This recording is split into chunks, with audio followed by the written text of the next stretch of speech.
his powerful message to never give up.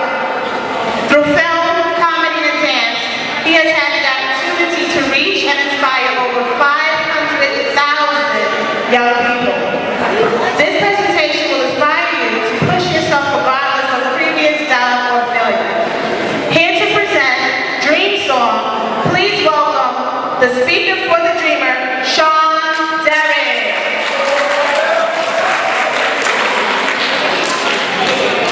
One more time, MC, make some noise. One more time.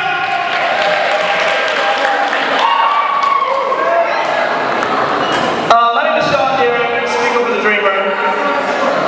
And I feel like I have the most amazing job in the entire world. I actually get to travel the world. I get to talk to young people, young and old, about their dreams. Raise your hand if you have a dream in here. Some people in the comments. Raise your hand so I can see them. Hands down. And who's still excited about being here? Who's still excited about being here? by just show of noise, make some noise if you're still excited about being here.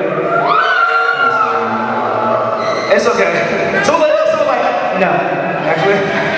You know what's interesting? I was watching you guys coming here. It's after lunch. You've gone through your workshops, and not everybody's still excited. I understand that, right? Have you met somebody so excited sometimes? I can't deal with excited people. They make me nervous, right?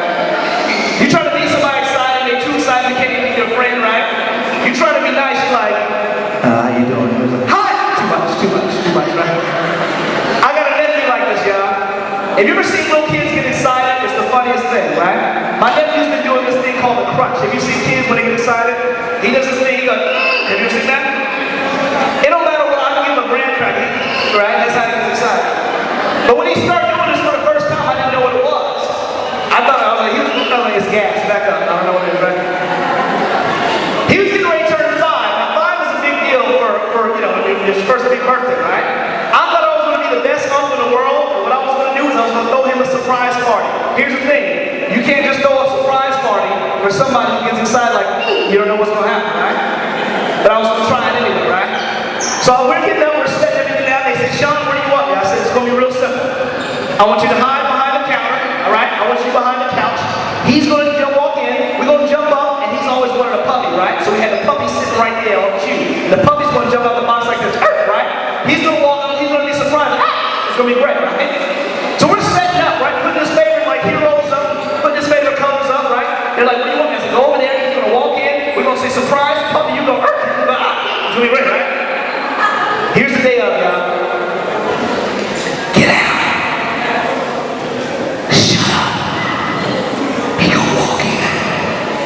We gonna say surprise. Puppy, you go, He go, It's gonna be great, right? When he walks in, it was like he was a combination of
so long to get ready. So I thought it was my duty to investigate. So finally she had the door cracked. I said, I have to see what's going on in there. She had up on her dresser, she had like all like glitter and pixie dust, she had like nail polish, she had this perfume body spray, she never sprayed on her, she just sprayed in the air and jumped into it.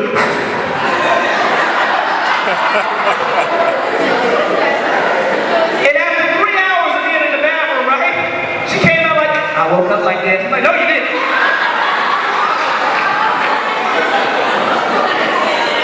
Speaking of the bathroom, we all go to the bathroom differently. Like, watch it. Fellas, you need to go to the bathroom, who do you go with? Nobody. Nobody. If ladies have to go to the bathroom, who do they take? They take about 16 of their closest friends. You, let's go.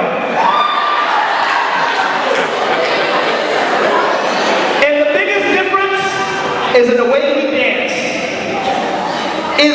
Men and women, we dance completely different. If I'm right, say I. Y'all know it's true? It's interesting. When my first time ever went to like a little kid's birthday party, it was incredible. I'd never seen a birthday party like this before. They didn't just have cake and ice cream. They had like Pt.2 and the dog, they had sack race, they had one of them bouncy houses, and they had a dance floor, y'all, at this little kid's birthday party. And so I'm getting my niece and nephew ready, right? 5 and 3. 5 and 3. My nephew's 5, she's 3, right? I look at my niece, I said, you ready to go to the birthday party? She said, yeah. I said, I look at my nephew, you ready to go to the birthday party? He said, no. I said, what's wrong? He said, I can't dance. I said, what are you talking about? Everybody can dance. All dancing is self-expression. Everybody can dance. He said, no. I can't dance. I said, no, let me see what you got. He was like, I was like, you can't dance. I said, no, man. He said, Uncle, can you teach me how to dance? I said, what can Uncle teach me how to do? He said, I don't know. Teach me how to do the moonwalk. Now, he knows that Uncle is a huge Michael Jackson fan. Any Michael Jackson fans right there? Hands down. And so I was excited to show him something. I said, I'm going to teach you how to do the moonwalk, okay? Listen to this, Ortiz, right? He's 5 years old. I said, this is what you're going to do. It's so simple. All you're going to do is bend this leg like this, right? We'll slide this one back, and you're just going to push, right? He said, can you show me? And I said, it's real simple. You're going to bend this leg like this. You're going to slide this one back. All you're going to do is just push, right? After like 4 hours working with this kid, all he could get was one leg. Just...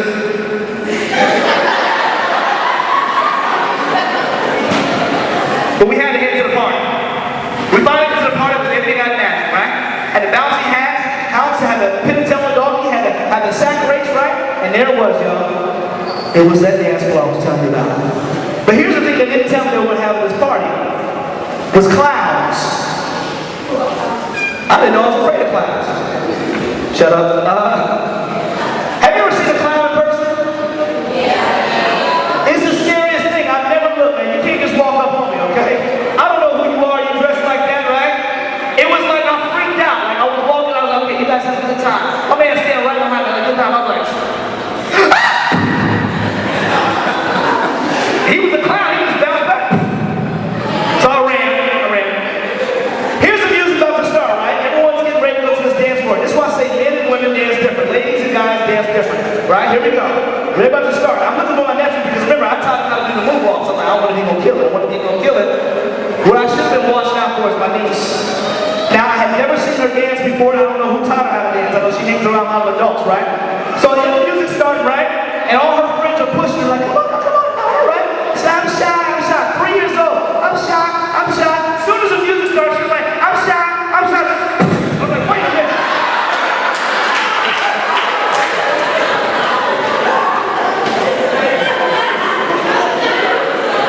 I looked around, y'all, and there were no 3-year-old girls twerking everywhere. I was like, no. One man so bad, I was like, this little baby, she couldn't even walk yet. She was crawling on the floor and twerking at the same time.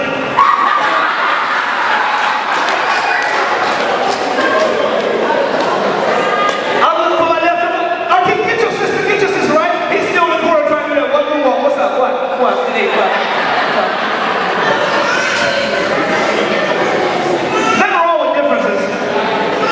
I want to ask you guys today to not just accept the differences of people around you, but to have the bravery to accept your own differences. And if I might have your attention for just a second, I want to explain to you the reason I'm here. Didn't just come here to eat your food, to do a workshop to make you laugh. I came here to tell you guys a story. When I was your age, I did so horrible in school. and teachers started to give up on me. Like nobody wanted to work with me. They hear about me from the year before and said, now this kid's a problem child. I was labeled very early. And ain't nobody wanted to work with me. Principal comes to my mother and said, you know, we don't have a special, we don't have the resources for your son. So they did this thing called a social move. A social move is when they move you on to the next grade, excuse your entire academic performance for the year because you didn't pass any classes. So what that looked like, when I was in 7th grade, I felt like I was in 6th. When I was in 8th grade, I felt like I was in 7th. I was always a beat behind. So I started believing all the negative things people were saying about me, that I wouldn't be intelligent, I wouldn't amount to much. I would only be in class around for the rest of my life. And see, the song in my hand at the time was playing was the blues, right? Life-changing moment for me. I was in the music room, I had the lights off in the music room because I didn't want anyone to see who was playing. Now, I really wasn't that good yet, right? I only knew a few songs, right? So I'm in the music room, right, and I'm jamming out. And the songs you know, right, you play like they're the best songs in the world. No matter what they are, you play them like they're the best songs in the world. I'm about to kill them today, I'm about to kill them, right? I'm in the music room like 5, 6, 5, 6, 7, kill them.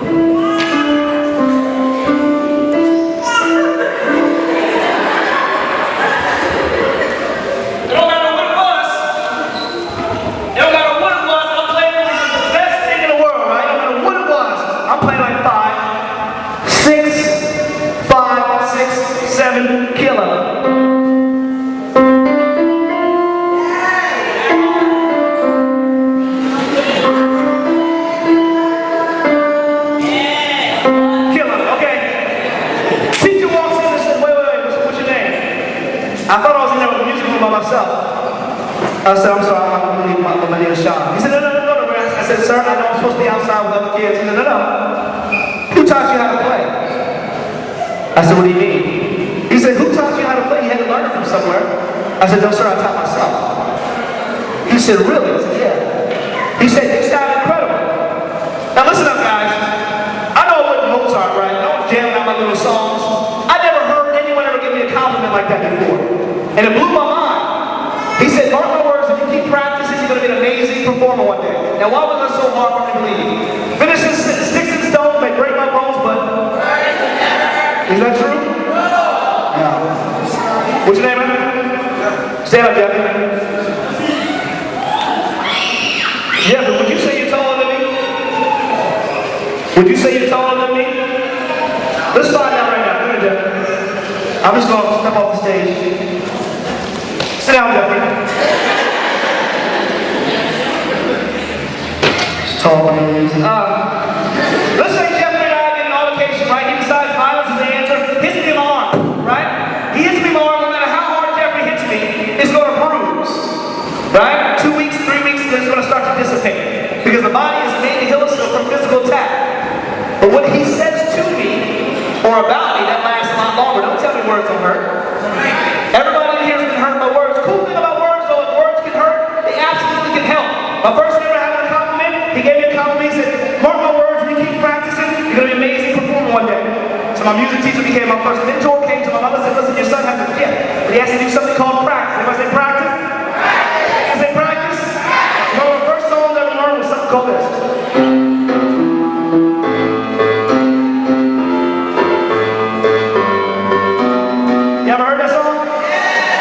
I hated that song, okay? I practiced the song.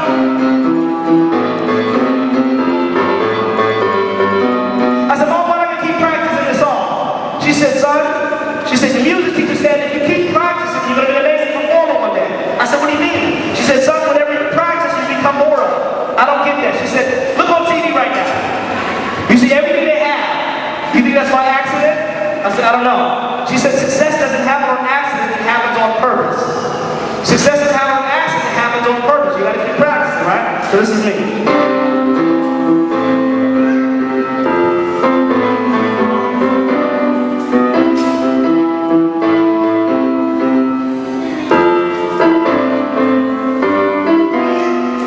You guys are a lot more patient than my sister. She's like, shut up!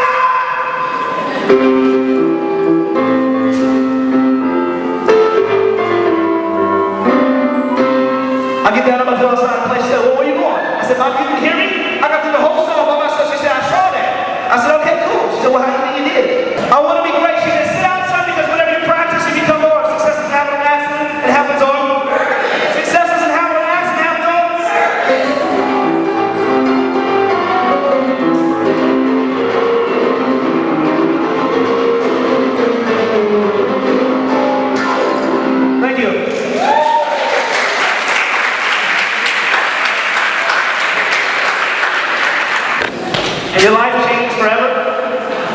I can guarantee something, guys. The very first time I ever had the confidence, didn't have it before. It changed the way I walk, changed the way I talk.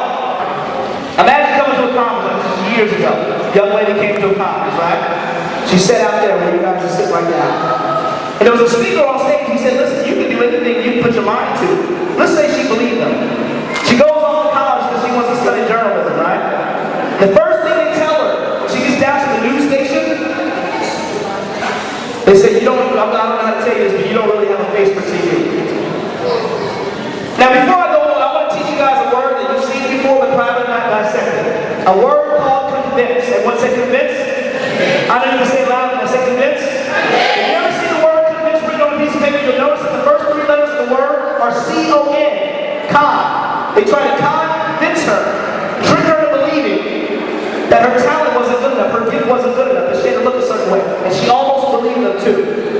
But she pushed and stayed on me with her belief, and guess what? She gets the reporter job. She does so well at the reporter job, right, that she has her sights on becoming anchor. They said, okay, that's great, but I'm not going to tell you this. You didn't have a face for TV in the end. If you get a nose job, we'll consider hiring you for anchor. Everyone say convince? They tried to con her and trick her into believing that now her nose wasn't good enough. And she couldn't believe them too. Guess what? She pushed it away. She stayed on me with her belief, knowing that her gift was bigger than what they were talking about. Guess what? She gets the job. Now she's doing so well as an anchor that a position for her to co-host this morning show comes available. They said, oh my God, you'd be perfect for this morning show. She said, where is it? Absolutely. Here's the thing. We need you to lose about 30, 40 pounds. Oh, come on, y'all. Somebody say convince. Say it again, say convince. Now they try to con her, trick her, convince her, and to believe that now her size wasn't good enough. And she couldn't believe them too. But she stayed on me with her beliefs, pushing. She said, you know what, I want that job. She gets it anyway. Not only does she get that co-hosting job, she does so well that a producer from another network comes along and said, oh my God, we would like to give you your own show. She really said, yes. We just have one suggestion. We'd like you to change your name. Change my name, yeah. Don't make a big deal about it. It's not like you named yourself. It's a small price to pay for success. We talk about money here. Everyone say convince. Now they're trying to con her and trick her, believing that now her name wasn't good enough. And she pushed anyway. I'm not going to change my name. I'm going to stay on me. I got to give God. I'm going to change my name. So wait, you're not going to change your name? No. You're not going to change your nose? No. You're not going to change your weight? No. Well, then good luck getting your own show, Oprah.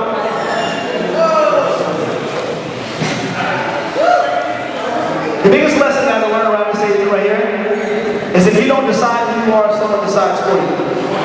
There's nobody who's ready to get drugs and alcohol, nobody. But at some point around this age, you'll lose your identity listening to other people. You gotta stay on me with the things that are important about yourself. Repeat after me. Let me see if you guys can stay on me. Repeat after me, please.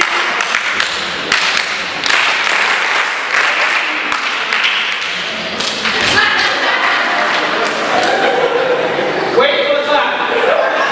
Smells like you can help it. Let's do it again.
The second time I can't believe that they don't bleed. My home beat, they're like, don't touch me. And my man right here, the third timer, has no spatial awareness. My man was like, I'm sorry, he told me to clap. Get back up. I have a question for you guys. You know why it was so easy? Or why do you think it was so easy for you guys to stay on mute? Just throw it out.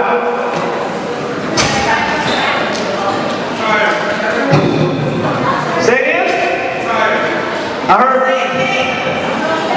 everybody around you guys in your group was doing the same thing. This is why they got sections in choir, right? Tenor, alto, soprano. Is because when someone's next to you doing something else, it's really hard for you to keep on being with your passion. I bring into my next step, something called Make the Band. Say Make the Band.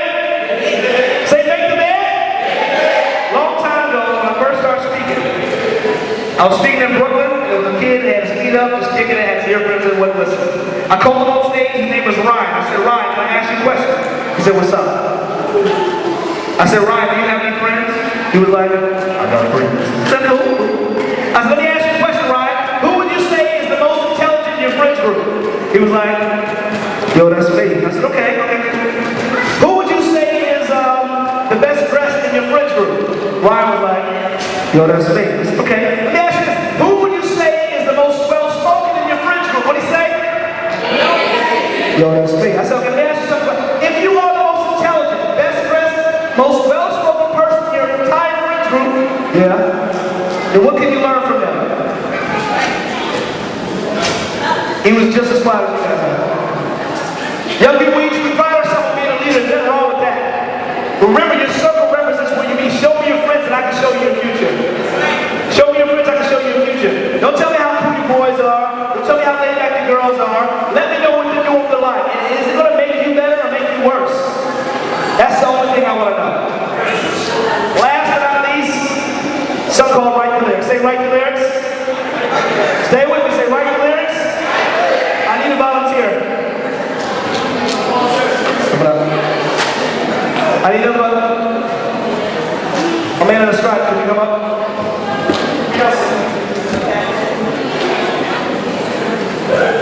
Come on up.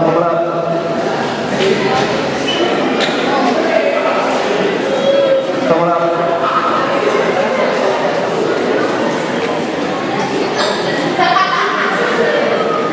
Make some noise, bro. Oh, I'm gonna ask you guys to get Pt.2. They make some noise, bro.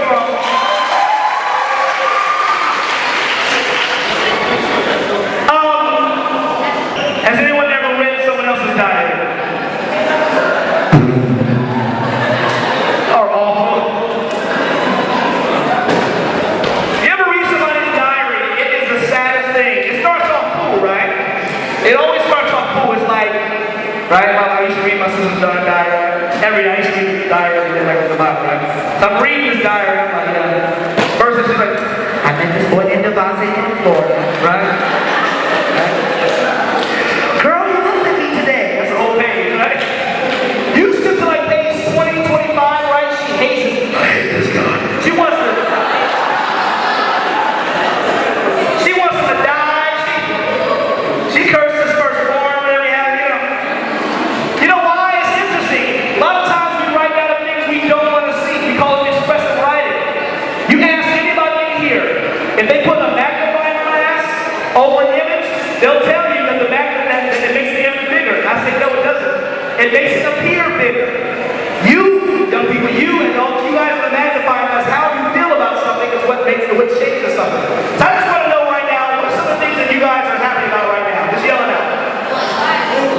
Who said food? You're hungry again? What else are you happy about right now? Music, family, food, music, family. What else is something that you're grateful for right now? Yell it out. Life. Write down life. What else? What happened? Waking up every day. That's important.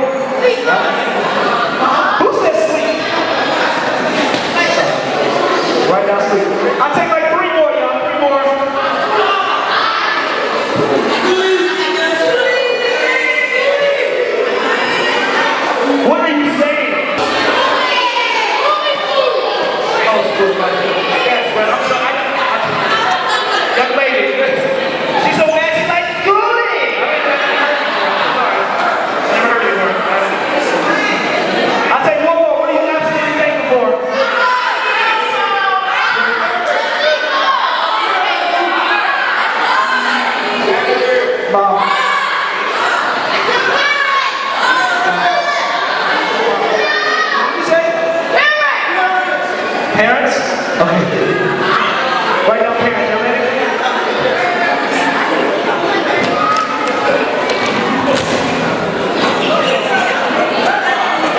Okay, hold on. If I can have everyone repeat after me.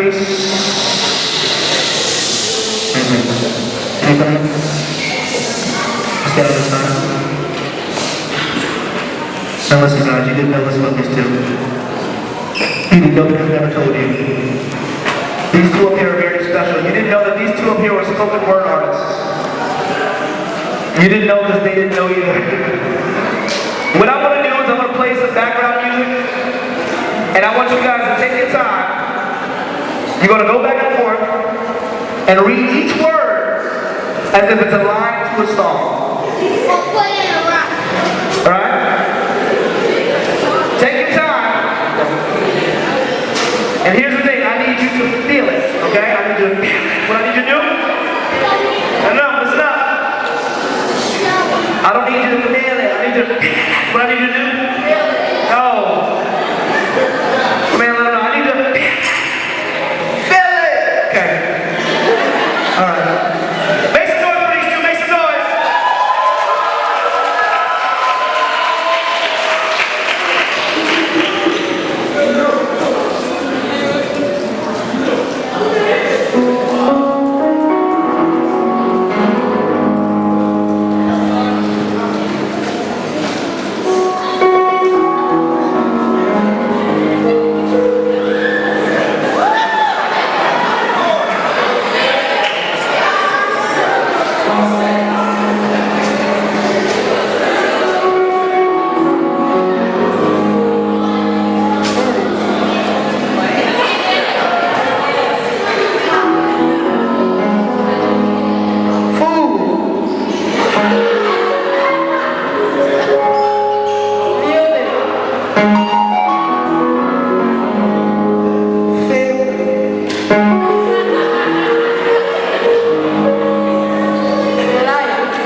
Here I am in high school. I was very, very, very conscious about who I had in my circle. And so I made the band. I had great friends. I would write down things I only wanted to see. I would stay on with my passion, right? And I remember coming home from school one day, and I saw a cousin I hadn't seen in like forever, because he lived out of town. But he saw me and he picked me up, right? I get in the car. In the car, and I'm like, yo, what's up, Everett? I haven't seen you in a while, what's going on? And he looks at me, he says, I'm gonna teach you how to drive when you turn 16, alright? I said, what is he talking about, right? So I go inside the house, look at my sisters and brothers, I'm like, let me find out what's going on. Everybody's crying, but nobody's saying anything. So finally I found my mom. Like, she could tell me something, she didn't cry, at least she could explain to me what's going on.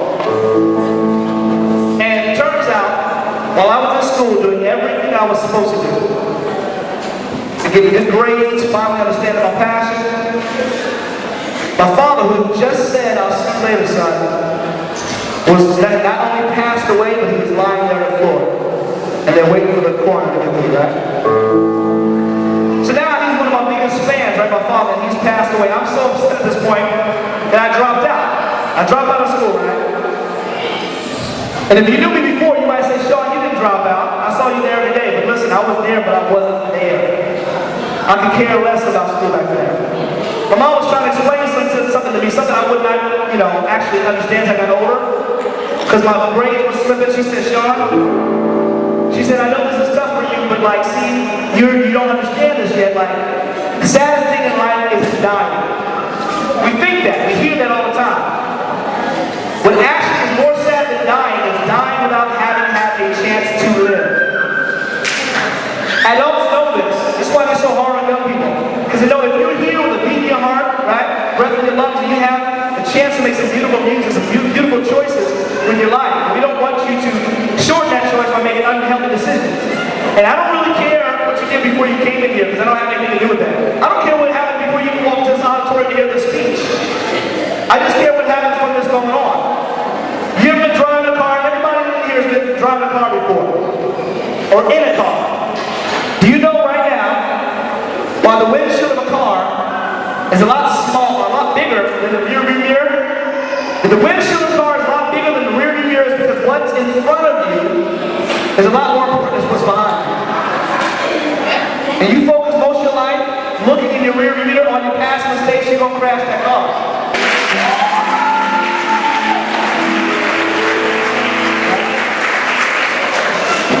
Now, music's always been a healing agent to me. I really did music.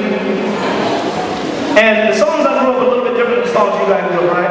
I grew up on like Music Soul Child. Have I heard of Music Soul Child? Music like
but then when the time got to the second song, I thought it was the craziest thing I've heard. I get to grenade for you.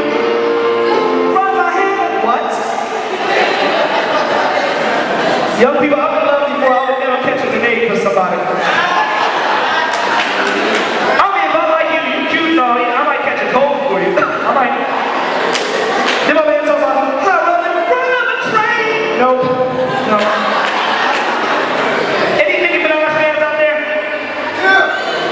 Okay, see how I keep bringing it? I understand, don't get mad at me. Some people like us, and I understand why. We don't know who Nicki Minaj is all the time, alright? Nicki Minaj got like 7 voices. I don't know what it is. Let me tell you something so unique about Nicki Minaj's voice. You can take a Nicki Minaj voice, and just by adding her voice to a song, it changes the whole song, right? That's right. Baby, let me love you.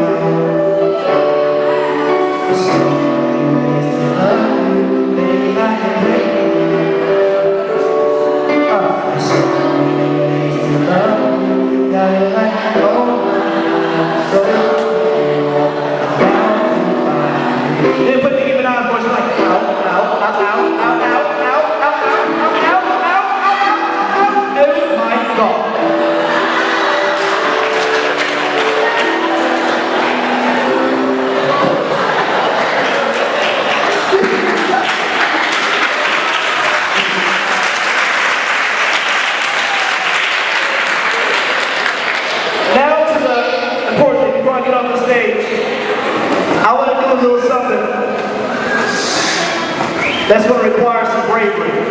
So this time, I'm going to ask for a volunteer, but do not raise your hand if you're not brave. I need a volunteer, Everyone on stage, if you're on stage with me, do me a favor, raise your right hand. Right hand, raise your right hand.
you like to move more, you can yell more. Here we go. You feel the ladies make some noise? You feel the fellas make some noise? You feel the ladies make some noise? All right, this is what we're gonna do. I just been learning. I realized there are 4 ladies up here and there are only 3 men. So here's what we're gonna do. Here's the thing. I'm gonna do a little something, something. I'm gonna tip the dance. Listen, okay. No matter how good or bad I am, y'all gotta cheer. All right. Anyway, if y'all agree with that, say aye. Y'all better stop playing. If y'all agree with that, say aye. All right, here we go.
And by the way, it didn't make sense to anybody else that I would ever become a speaker. Somebody who barely passed the 6th grade. It didn't make sense. My dream started young though. And everybody said I was crazy for believing that. So after a while, I adopted my own mantra. See, when someone calls me crazy, perhaps it doesn't mean that I'm out of my mind. Maybe it means I'm out of theirs.